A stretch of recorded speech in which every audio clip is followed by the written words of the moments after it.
The air in the first-class lounge hummed with quiet privilege, but at gate B37, a storm was brewing. Cynthia Vance, a woman who wielded her airline manager uniform like a suit of armor, looked down her nose at the man before her. He was calm, well-dressed in expensive casual wear, but to her, he was just an obstacle.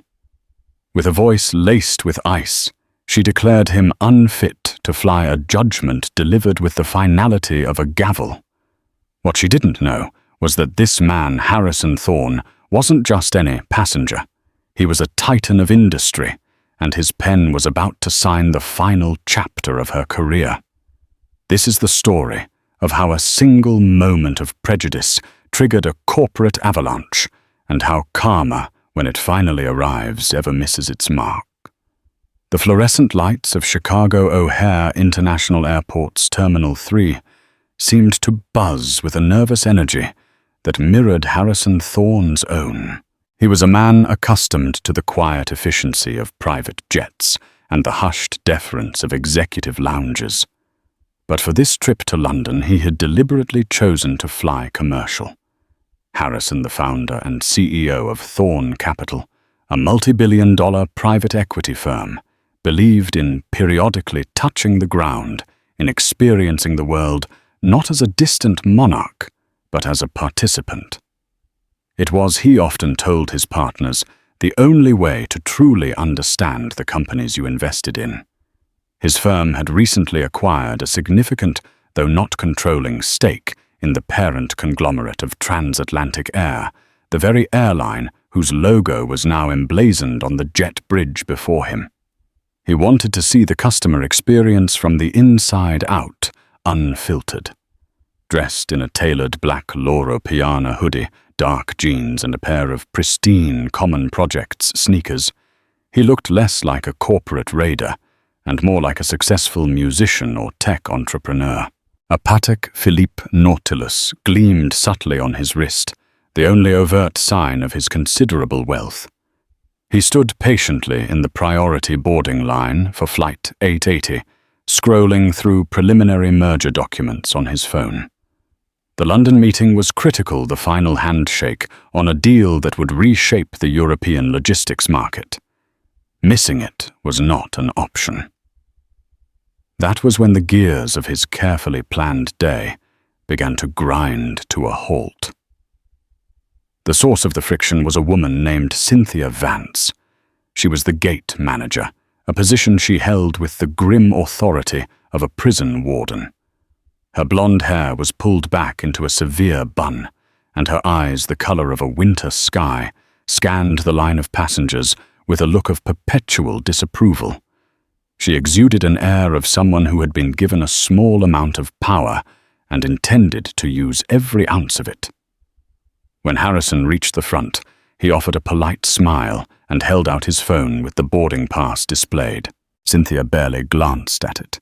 Her eyes raked over him from his designer sneakers to the hood of his sweatshirt.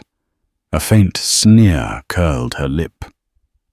"Sir, I'm going to need to see your physical identification," she said.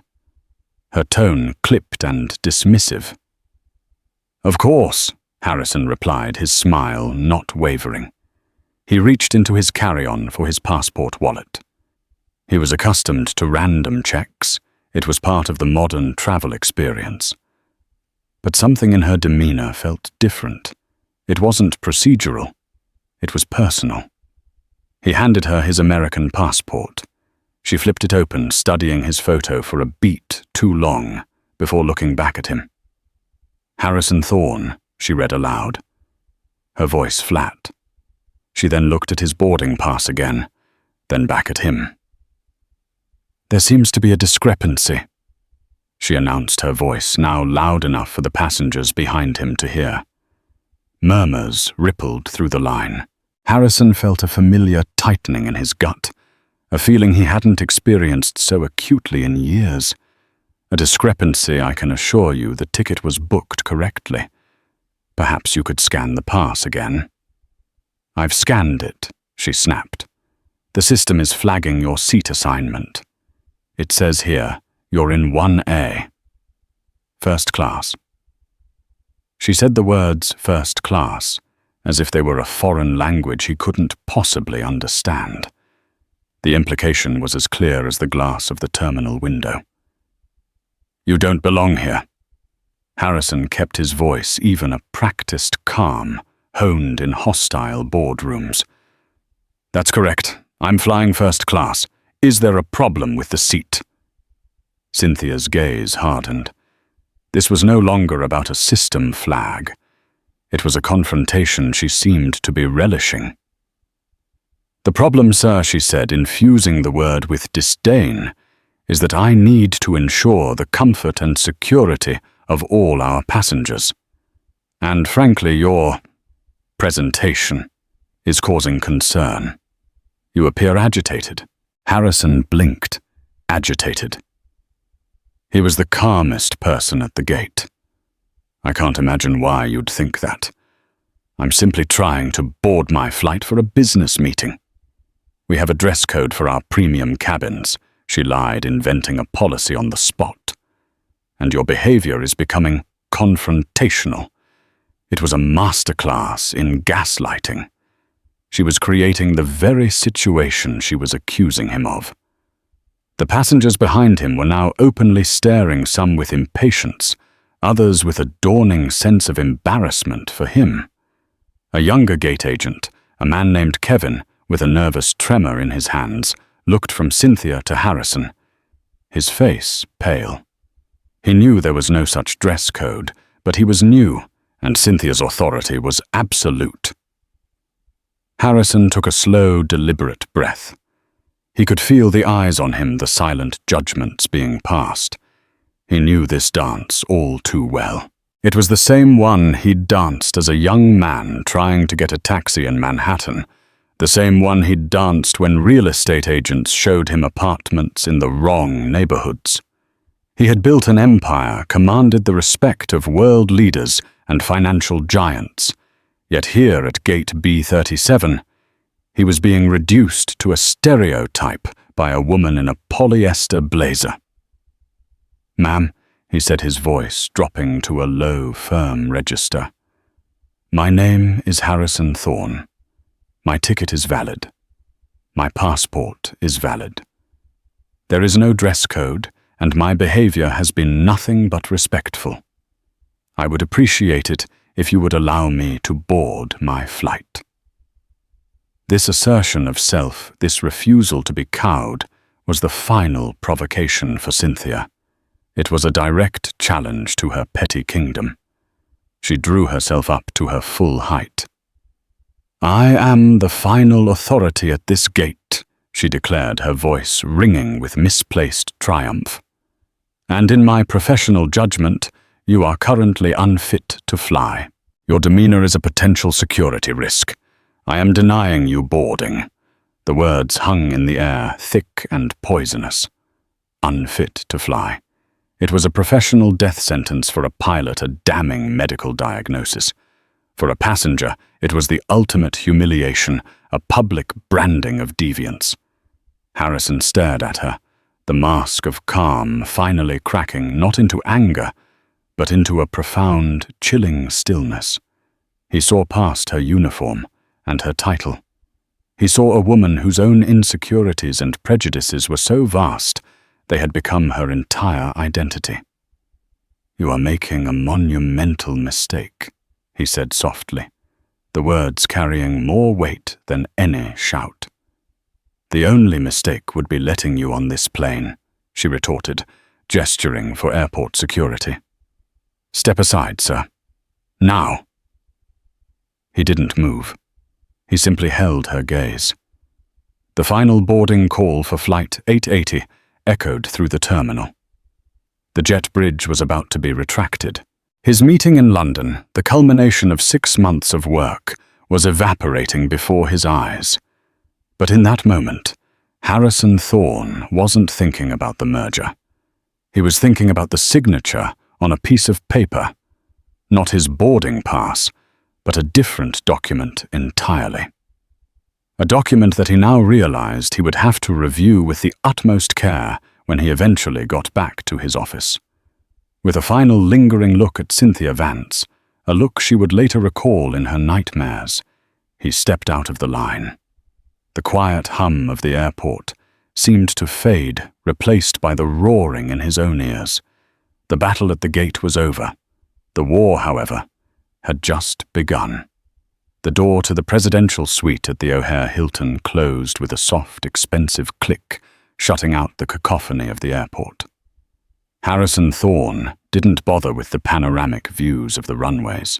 He walked straight to the mahogany bar, poured himself a glass of sparkling water, and stood for a long moment, watching the tiny bubbles rise to the surface.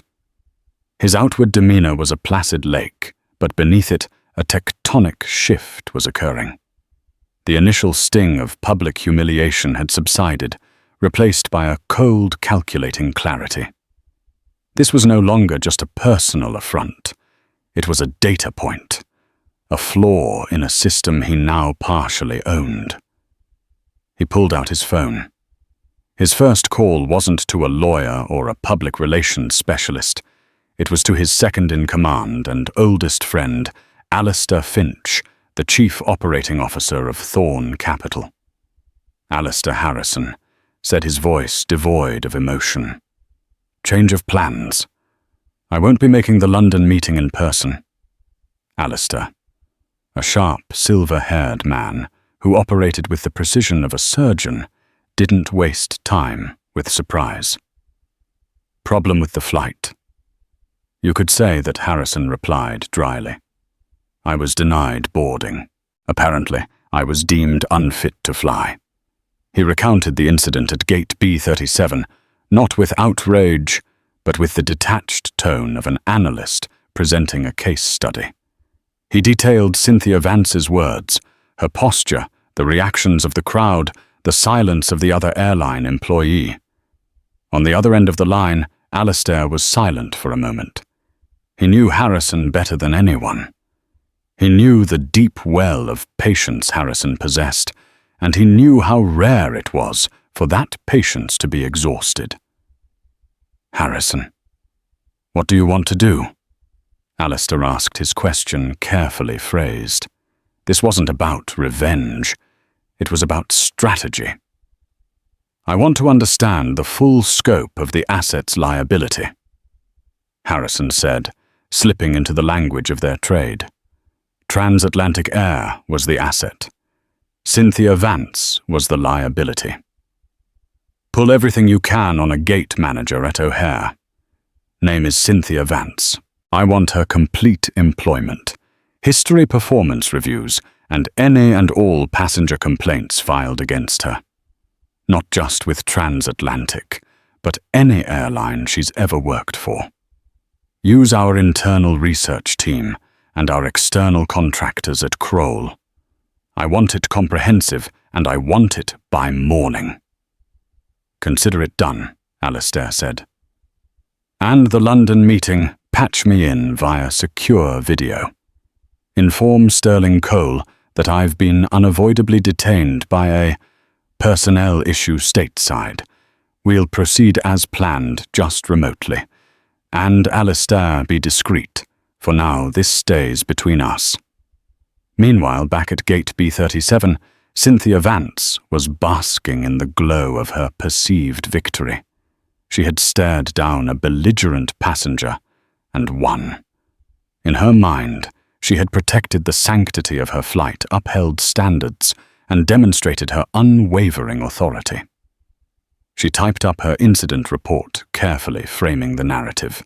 She described Harrison Thorne as agitated, non-compliant, and verbally aggressive. She painted herself as a calm, de-escalating professional, forced to make a difficult security decision. She omitted her invented dress code and the condescending tone she had used. It was a work of self-serving fiction. You handled that well, commented her sycophantic colleague Brenda as they closed out the flight. Some people think they can get away with anything. Not at my gate, Cynthia said with a smug smile. First class or not, the rules apply to everyone. He learned that today. The young gate agent Kevin overheard her. He had stood by, paralyzed by fear, as the entire ugly scene unfolded. He knew what really happened. He saw the quiet dignity in Harrison's eyes, and the naked prejudice in Cynthia's. Guilt churned in his stomach. He wanted to say something to correct the record, but he had a sick mother and student loans. He couldn't afford to be a hero not against Cynthia Vance. She had a reputation for making the lives of junior staff miserable if they crossed her. So he stayed silent, his silence a small but potent act of complicity. Hours later, an email landed in the inbox of Gregory Milton, the CEO of Aero National Holdings, the parent company of Transatlantic Air. It was a high-priority flag from his executive assistant, detailing a formal complaint lodged by a first-class passenger at O'Hare. The name Harrison Thorne meant nothing to him. It was one of thousands of complaints the airline system received each year. He sighed, ready to forward it down the chain of command to the regional vice president with a curt note to handle it. But before he could, his phone rang. The caller ID displayed a name that made his blood run cold. Alistair Finch, COO, Thorne Capital. Gregory Milton and his board had spent the last year courting Thorne Capital. Their investment had been a lifeline, a vote of confidence that had stabilized Aero National's stock price after a brutal fiscal quarter. He answered on the first ring, his voice oozing a practiced corporate warmth. Alistair. To what do I owe the pleasure? Greg Alistair's voice was like chips of ice. We have a problem. A significant problem. It concerns the treatment of one of my firm's executives at O'Hare this afternoon. An executive, I might add, who happens to be our founder and CEO.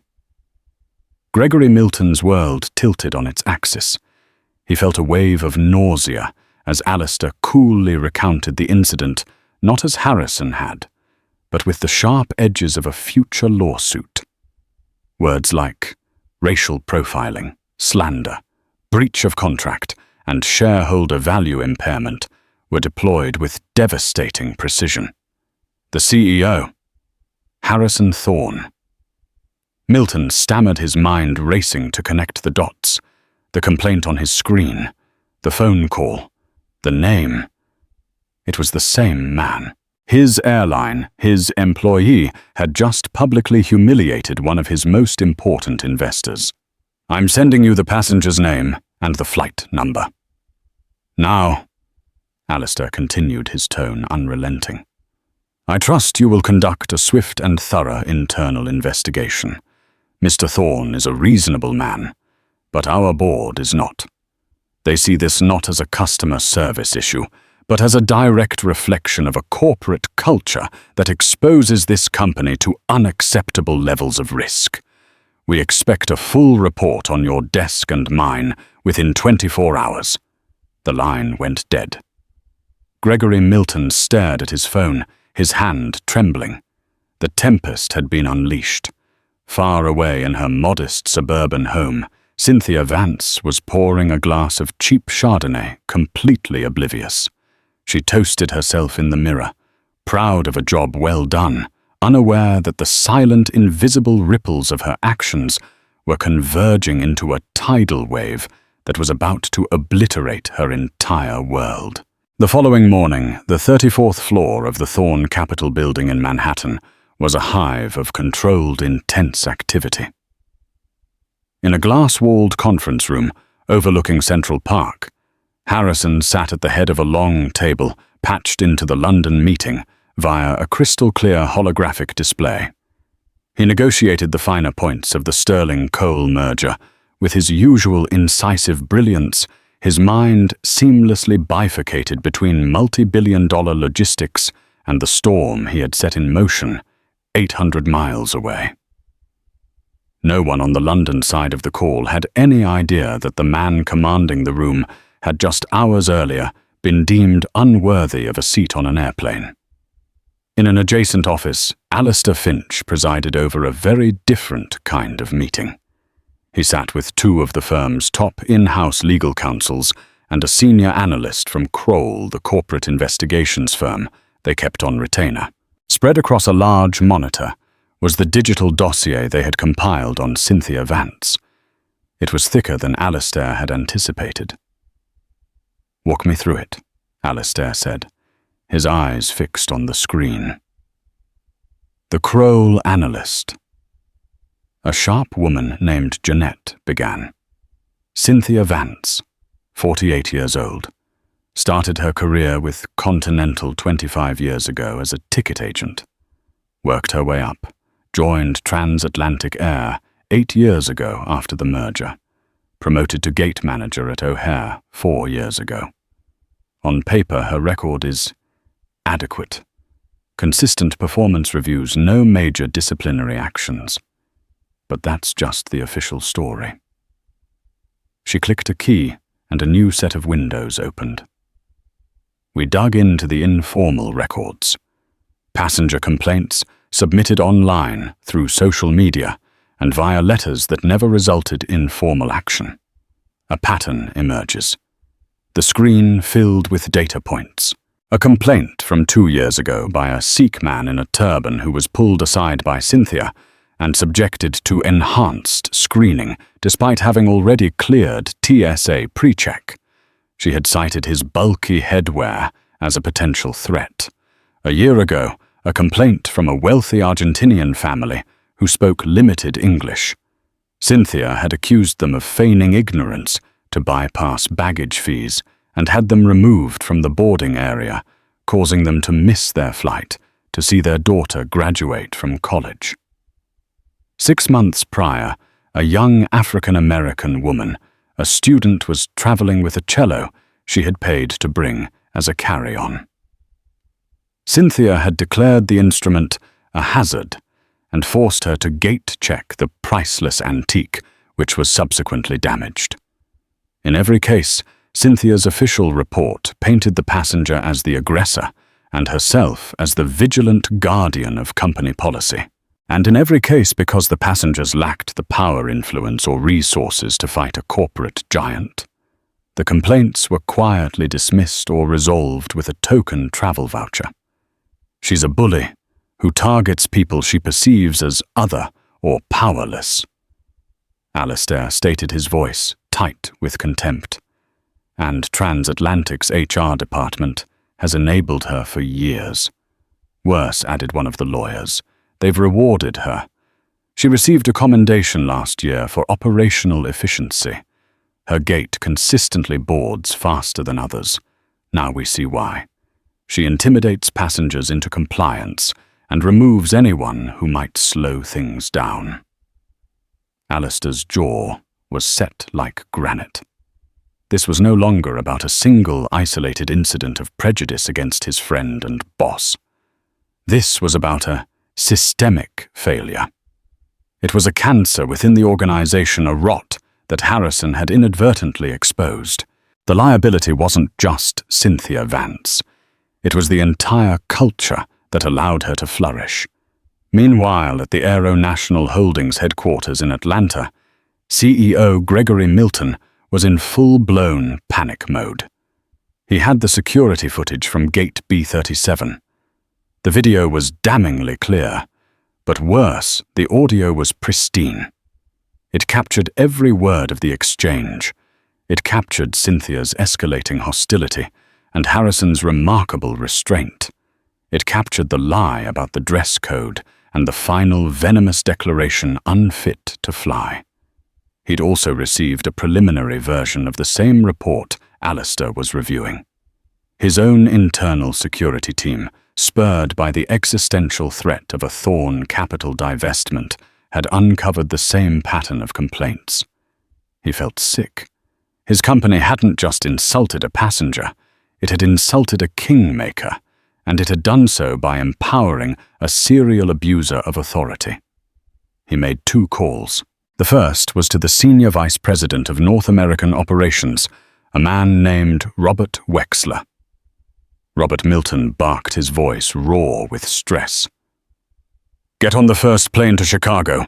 I want you in a room with your regional HR head and a gate manager named Cynthia Vance by 3 p.m. Central Time. No excuses." His second call was to Alistair Finch. "Alistair, it's Greg Milton. I've reviewed the situation. It's indefensible. It's appalling. I cannot express how deeply sorry I am." "Save the apologies for Harrison." Greg Alistair cut in. "What are you going to do about it?" "The employee in question is being brought in for an immediate disciplinary hearing. Her employment will be terminated. That is a guarantee." "That's a start," Alistair said, his voice unmoved. "A tumor isn't cured by removing a single cell, Greg. This incident has revealed a profound cultural sickness within your airline. A sickness that as a major investor, Thorne Capital, finds deeply concerning. Firing one manager is crisis management. We're interested in a cure." Gregory Milton felt a cold sweat on his brow. He was being outmaneuvered at every turn. This wasn't just about placating an angry VIP. Harrison Thorne and Alistair Finch were turning this into a referendum on his leadership and his company's entire ethos. They were leveraging the incident to demand systemic change. What do you have in mind?" Milton asked, his voice barely a whisper. "Harrison will be in touch," Alistair said coolly. "He's just closing a rather important deal in London. Once he's done reshaping the European logistics market, he'll have some thoughts on how you can begin to reshape your corporate culture.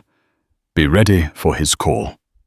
The line went dead again, leaving Milton in a silence that was more terrifying than any shouting. He looked at the file on his desk, at the face of Cynthia Vance, smiling from her employee ID photo. She had no idea she had become the fulcrum on which the entire future of a multi-billion-dollar airline now teetered. She thought she had won a small victory at a boarding gate. In reality, she had handed Harrison Thorne the perfect weapon to expose every weakness he had suspected lay hidden within his new investment. For Cynthia Vance, the day started like any other. She woke up, put on her crisply ironed transatlantic air uniform, and drove to O'Hare, feeling the familiar sense of purpose settle over her. The incident with the man in the hoodie was already a fading memory, just another notch on her belt, another story of her holding the line against the entitled masses. She was in the middle of her morning briefing, lecturing a group of new hires on the importance of punctuality and a firm demeanor, when her direct supervisor, a harried man named Paul, interrupted her. "Cynthia, I need you in the regional office," now he said. He wouldn't meet her eye. "I'm in the middle of a briefing, Paul," she said, annoyed at the interruption to her performance. "The briefing is over," he said, his voice strained. "Robert Wexler is here from corporate. He's asking for you." Cynthia felt a flicker of pride. Robert Wexler was the senior VP of North American operations, a corporate god. For him to come all the way from Atlanta and ask for her by name could only mean one thing: recognition. Perhaps that commendation for operational efficiency had caught the eye of the higher-ups. She imagined a promotion, a move to a bigger hub, maybe even a corporate position. She smoothed down her blazer, held her head high, and walked with a confident stride toward the administrative wing of the terminal. She felt the eyes of her junior colleagues on her, and imagined their envy. The atmosphere in the conference room was glacial. Robert Wexler, a man with a stern, weathered face and eyes that missed nothing, sat at the head of the table. Flanking him were the regional head of human resources, a woman Cynthia had only ever seen at annual meetings, and a man in a dark suit she didn't recognize who turned out to be an attorney from the airline's legal department. There were no smiles, no pleasantries. "Ms. Vance." "Please have a seat," Wexler said, his voice flat and hard. Cynthia's confidence began to waver. This didn't feel like a commendation. A thick file folder lay on the table in front of Wexler. "We're here to discuss an incident that occurred yesterday at Gate B37 during the boarding of Flight 880 to London." Wexler began getting straight to the point. Cynthia's defenses immediately went up. "Ah, yes. The non-compliant passenger. I filed a full report. It was a clear security issue. The man was aggressive and Wexler held up a hand, silencing her. "We have your report, Ms. Vance. We also have this." He gestured to a large television screen on the wall. He pressed a button on a remote, and the security footage from the gate flickered to life. Cynthia watched in horror as the entire scene played out the impartial eye of the camera, stripping away all her self-serving justifications. The audio was shockingly clear, her own voice dripping with contempt, her lie about the dress code, the man's calm, measured responses, and then the final damning words, "In my professional judgment, you are currently unfit to fly." The video ended. The room was deathly silent. "Your report appears to be a work of fiction," Wexler said, his voice lethally quiet. "You were the aggressor. You fabricated company policy. You abused your authority. You publicly humiliated a first-class passenger for no discernible reason other than your own personal prejudice." Cynthia's face flushed. She was cornered, exposed. She fell back on indignation. "I was making a judgment call. I have been with this airline for 8 years. My record is impeccable. That man could have been anyone. He was dressed like..."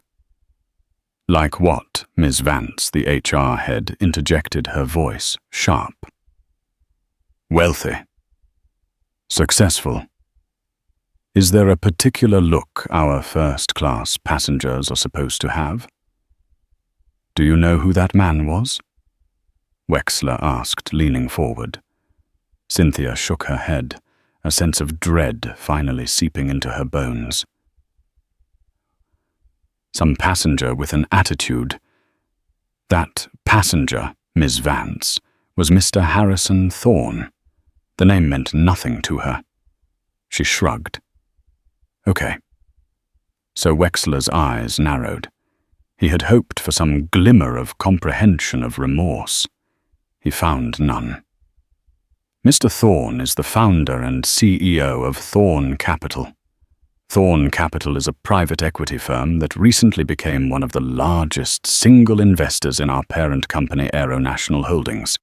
To put it in terms you might understand, Ms. Vance, the man you publicly slandered and denied boarding to, is for all intents and purposes your boss and mine."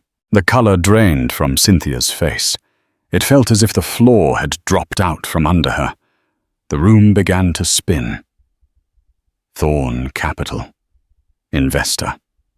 She had a vague recollection of company-wide emails about a new investment partner. Emails she had promptly deleted. Her mind replayed the scene at the gate, but now it was cast in a terrifying new light. The man's unnatural calmness, his quiet confidence, his final chilling words. "You are making a monumental mistake." It wasn't a threat. It was a statement of fact. But I didn't know," she stammered, the words catching in her throat. It was a pathetic defense, and she knew it. And that is precisely the problem, Wexler said, his voice like the slam of a coffin lid.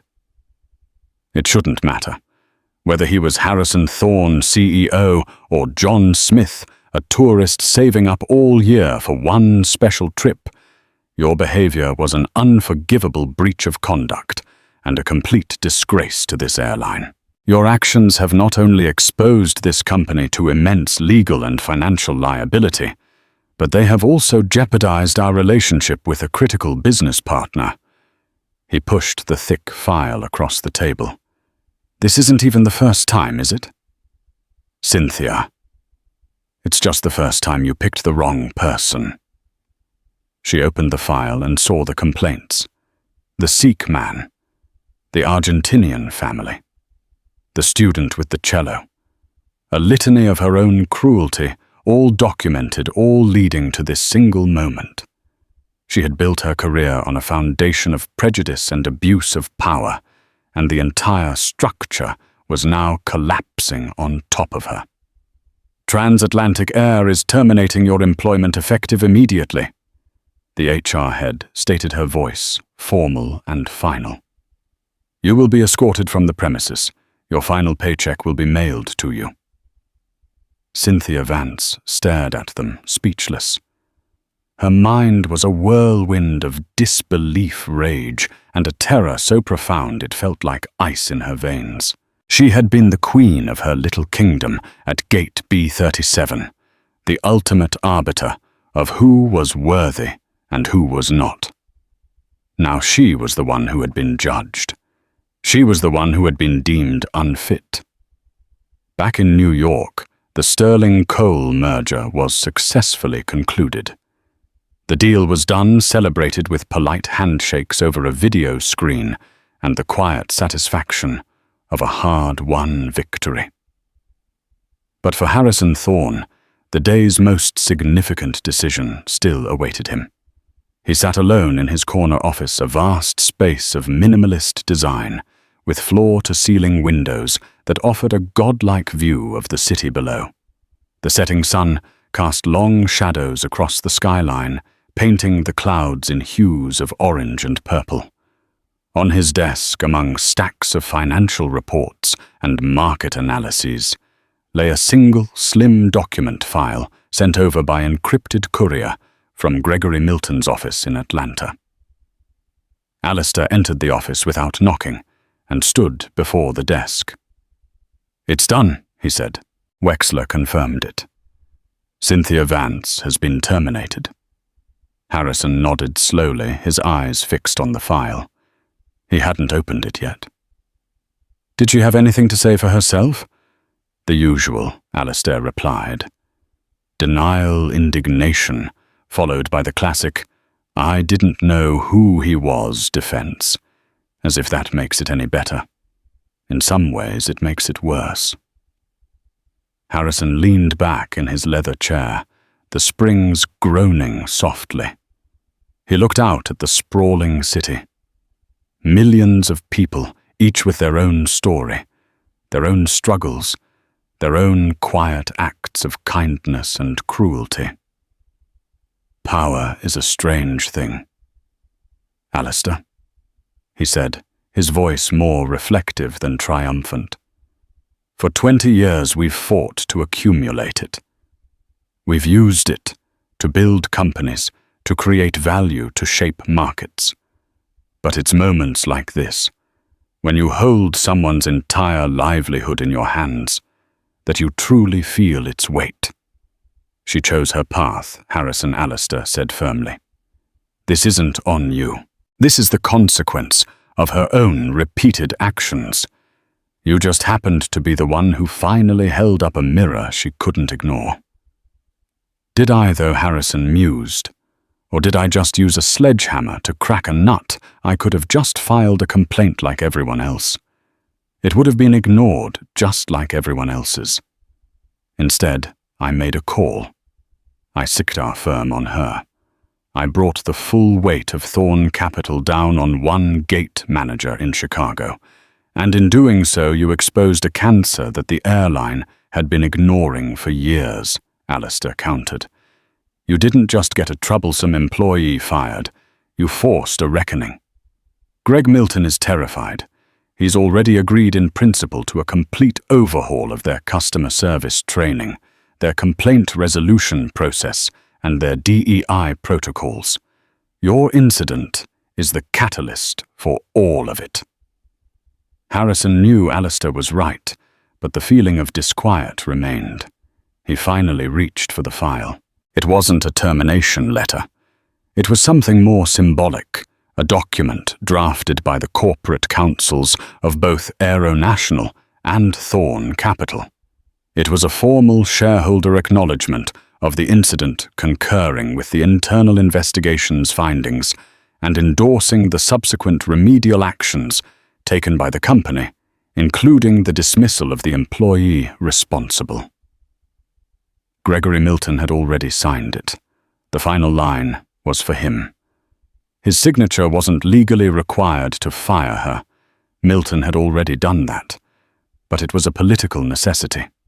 It was the official closing of the loop, the stamp of approval from the aggrieved party, indemnifying the airline and signaling that this action was sufficient. It was the paper that officially and finally ended the matter. He uncapped his pen, a heavy, perfectly balanced Mont Blanc. He thought of Cynthia Vance. Not the snarling woman at the gate, but the person behind the uniform. A woman who likely had mortgage bills to pay, maybe a family. He thought about the devastating impact this moment would have on her life. Her career in the airline industry was over. Her name would be permanently flagged. Then his mind shifted. He thought of the young student with the broken cello. Her dreams of being a musician, perhaps irreparably damaged by one woman's casual cruelty. He thought of the Argentinian family missing a once-in-a-lifetime moment because they couldn't defend themselves in English. He thought of the Sikh man, humiliated for his faith. He thought of Kevin, the young gate agent too scared to speak up. He thought of all the voiceless victims of Cynthia's long, unchecked reign of petty tyranny. His signature wasn't for him. It was for them. It was an act of wielding his immense power, not for revenge, but for a realignment of justice. It was an acknowledgement that with great influence comes the great responsibility to protect those who have none. The pen nib scratched against the thick, creamy paper. Harrison Thorne. The signature was clean, decisive, and final. He closed the file and pushed it across the desk toward Alistair. "Send it back to Milton," he said, his voice now firm, the moment of reflection over. "And tell him I want a draft of his new corporate culture initiative on my desk by Monday." This isn't the end of the conversation. It's the beginning. As Alistair left the office, Harrison turned back to the window. The last sliver of the sun had disappeared below the horizon, and the city lights had begun to twinkle, a vast constellation of human endeavor. He had won. But it didn't feel like a victory. It felt like a responsibility that had been met, a heavy weight that had been lifted only to be replaced by the even heavier weight of what must come next. The pen, mightier than the sword, had done its work. Now the real construction had to begin. Karma Harrison Thorne, often believed, was not a lightning bolt from the heavens, but a slow, grinding avalanche of consequence. For Cynthia Vance, that avalanche had just begun its descent. Being escorted out of O'Hare, her personal effects in a cardboard box was not the end of her ordeal. It was merely the beginning of her long, painful unraveling. The first few days were a blur of shock and indignant rage. She called a lawyer, convinced she had a wrongful termination case. The lawyer listened patiently to her side of the story, then after making a few calls of his own, and learning the name Harrison Thorne was involved, politely declined to take her case. The second lawyer did the same. And the third. It slowly dawned on her that no one would touch a case against a company backed by a titan like Thorne Capital. Her professional world evaporated overnight. The airline industry is a surprisingly small, interconnected community. The story of what happened at Gate B37, stripped of her lies and reduced to its damning essence, spread like wildfire. She wasn't just fired. She was unofficially blacklisted. Applications she sent to other major carriers went unanswered. Recruiters who had once courted her suddenly went silent. A former colleague she called for a reference stammered a weak excuse and hung up. The friends she had made at work, People like Brenda, who had eagerly shared in her gossip and validated her prejudices, now crossed the street to avoid her. She was a pariah, a cautionary tale. Within 2 months, her severance pay ran out. Her savings, never substantial, began to dwindle at an alarming rate. The mortgage on her meticulously kept suburban house, her pride and joy, became an impossible burden. A foreclosure notice appeared on her door, a stark white symbol of her fall from grace. Forced to sell the house at a loss, she moved into a cramped, depressing one-bedroom apartment in a run-down complex by the expressway. The constant rumble of traffic was a grating soundtrack to her new life. She sold her car, a late-model SUV she used to polish every weekend, and started taking the bus, shuffling aboard with the very people she used to look down upon from her perch at the airport. Her job search grew more desperate. With her aviation career in ashes, she was forced to look for work in retail and customer service the other side of the counter. The irony was corrosive. Cynthia Vance, who had judged thousands, was now the one being judged on her smile, her ability to upsell her subservience. She finally landed a job as a cashier at a large, bustling supermarket called Fresh Fare. The uniform was a cheap, ill-fitting polyester polo shirt and a flimsy apron. Her name badge, printed in bold, cheerful letters, felt like a brand of shame.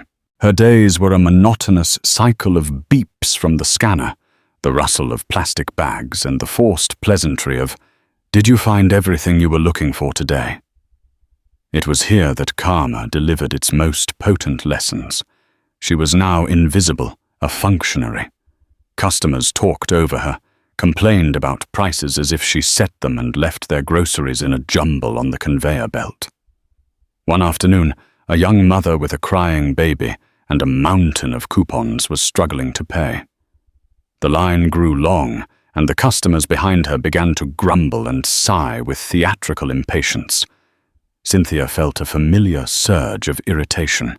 She opened her mouth to tell the woman to hurry up to be more prepared.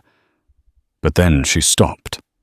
She saw the panic and exhaustion in the young mother's eyes. It was a look of vulnerability she had never bothered to notice before. In that moment, she wasn't seeing a nuisance. She was seeing a human being struggling to get through her day. For the first time, a flicker of empathy pierced through her hardened shell of bitterness. She took a deep breath. "Take your time," Cynthia said, her voice surprisingly gentle.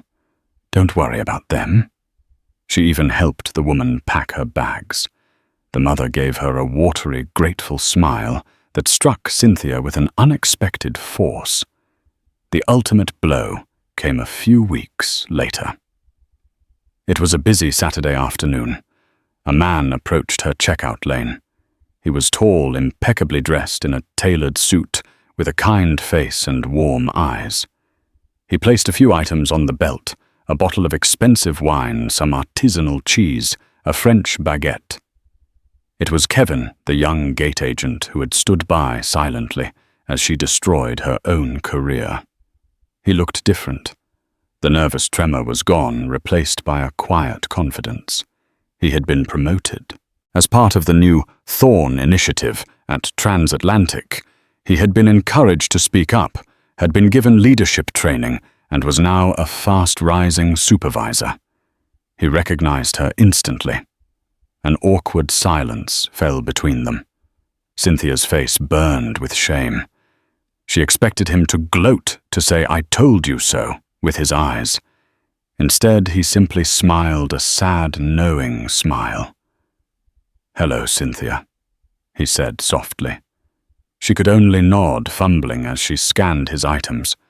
When it was time to pay, he handed her his credit card, a Transatlantic Air corporate card. It was a small detail, but it felt like a dagger. "I hope you're doing okay," he said, his voice sincere. Cynthia looked up, and for the first time in her adult life, she felt truly, utterly humbled. The wall of pride and prejudice she had built around herself had crumbled to dust, leaving her exposed and raw. There was nowhere left to hide. "I'm managing," she mumbled, handing him the receipt. He nodded, gathered his small bag of groceries, and paused before leaving. "You know," he said, his voice barely a whisper, "he never wanted this to happen to you? Mr. Thorne." I heard him say it. He just wanted things to be better. Kevin walked away, leaving Cynthia standing under the harsh fluorescent lights of the supermarket. The beep of the scanner next to her, sounding like a steady, mocking heartbeat. She finally understood. The karma wasn't just about punishment. It was about being forced to live the life of those she had dismissed. It was about seeing the world from the other side of the counter, where dignity was a daily struggle, and a little bit of kindness was a gift. The avalanche had finally reached the valley floor, and Cynthia Vance, buried in the wreckage of her own making, had no choice but to start digging her way out. While Cynthia Vance's world was shrinking to the four walls of a discount supermarket, Harrison Thorne was using the incident as a fulcrum to move a corporate world. He held true to his word. Firing her was not the end. It was the beginning. He saw the ugly encounter at Gate B37, not as a personal insult to be avenged, but as a symptom of a deep-seated disease within the culture of Aeronational Holdings. And Harrison Thorne was not a man who treated symptoms. He demanded a cure. He leveraged his position as a major investor with the brutal efficiency of a corporate takeover. He personally chaired a series of cultural audit meetings with Gregory Milton and the entire Aeronational Board. He brought in not just DEI consultants, but operational psychologists and customer experience experts. The meetings were uncomfortable, stripped of corporate jargon and forced collegiality. Harrison laid the unvarnished truth on the table. "Your company doesn't have a customer service problem," he stated in the first meeting, his voice echoing in the silent boardroom. "It has a power problem. You give your employees a small measure of authority, and you provide them with zero training on empathy de-escalation or unconscious bias. The result is a culture where the Cynthias of your organization thrive, and the Kevins are too afraid to speak. That's not just a moral failure. It's a catastrophic business model. It is a source of rot that erodes brand loyalty and shareholder value from the inside out." Out of these intense sessions, the Thorne Initiative was born. It was not the typical toothless HR program that companies roll out for good. It was a sweeping top-to-bottom restructuring of how transatlantic air interacted with both its employees and its customers. First, they revamped the entire training protocol. Every single employee, from baggage handlers to the CEO, was required to undergo rigorous immersive training programs focused on emotional intelligence, cross-cultural communication, and implicit bias recognition.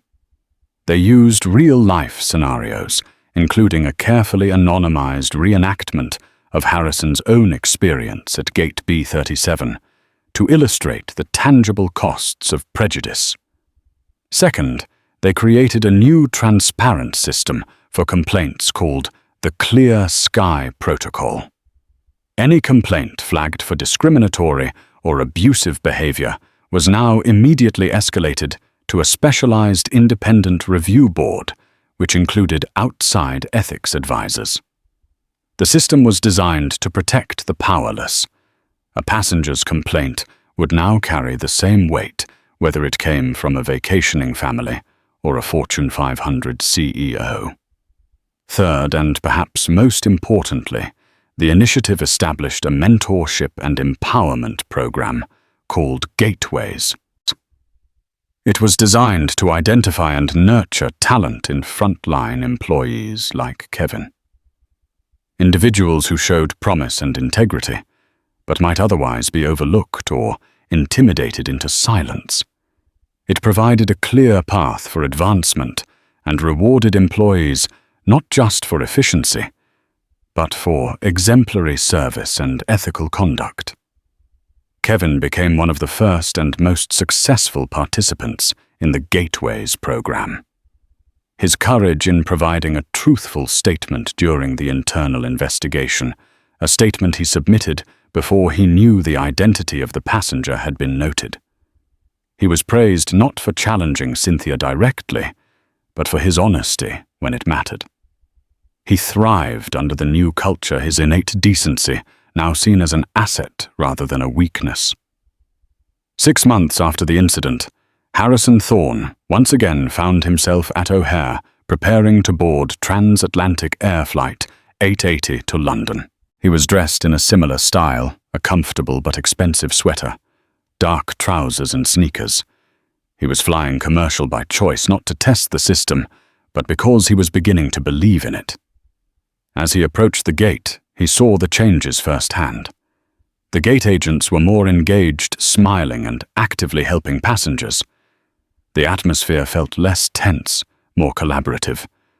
The manager on duty, a warm and professional woman who had been promoted through the Gateways program, greeted him by name with a genuine smile. "Welcome back, Mr. Thorne," she said. "We have you in 1A. Can I get you anything before you board? A water, a coffee?" "I'm fine, thank you," Harrison replied, a small, satisfied smile on his face. "Just happy to be flying with you today." On board settled into his seat. He looked out the window as the ground crew bustled below. A flight attendant, an industry veteran with 25 years of service, stopped by his seat. "Excuse me, Mr. Thorne," she said quietly. "I just wanted to say thank you. I don't know all the details of what happened a few months ago, but I know this. For the first time in a long time, it feels like the company actually cares about doing the right thing. The atmosphere, it's just better, lighter." Harrison met her gaze. "That's all I ever wanted to hear," he said. As the plane began its powerful ascent, pushing through the clouds and into the brilliant blue sky, Harrison felt a sense of peace. He hadn't just won a battle against one prejudiced employee. He had used his power to change the flight path of an entire company, turning a moment of personal humiliation into a catalyst for positive, lasting change for thousands of employees and millions of passengers. He had proven that the best response to the abuse of power wasn't just to punish the perpetrator, but to dismantle the system that allowed the abuse to happen in the first place. The journey was far from over, but looking out at the endless horizon, Harrison Thorne knew they were finally flying in the right direction. In the end, this wasn't just a story about a manager getting fired. It was a story about the true nature of power and the resounding echo of karma. Harrison Thorne could have simply destroyed Cynthia Vance's career and walked away, but he chose the harder, more meaningful path. He used a moment of profound disrespect to build a new foundation of respect, proving that real strength isn't about winning a fight, but about changing the rules of the game so that everyone is treated with dignity. Cynthia Vance's journey through the wreckage of her life forced her to confront the world she had once judged so harshly, a brutal but transformative lesson in humility. What do you think? Was this karma served perfectly? Or was the outcome too harsh? Let us know your thoughts in the comments below. If stories of justice, consequence, and profound life lessons resonate with you, make sure to hit that like button. Share this video with your friends and subscribe to our channel for more true life stories that will make you think.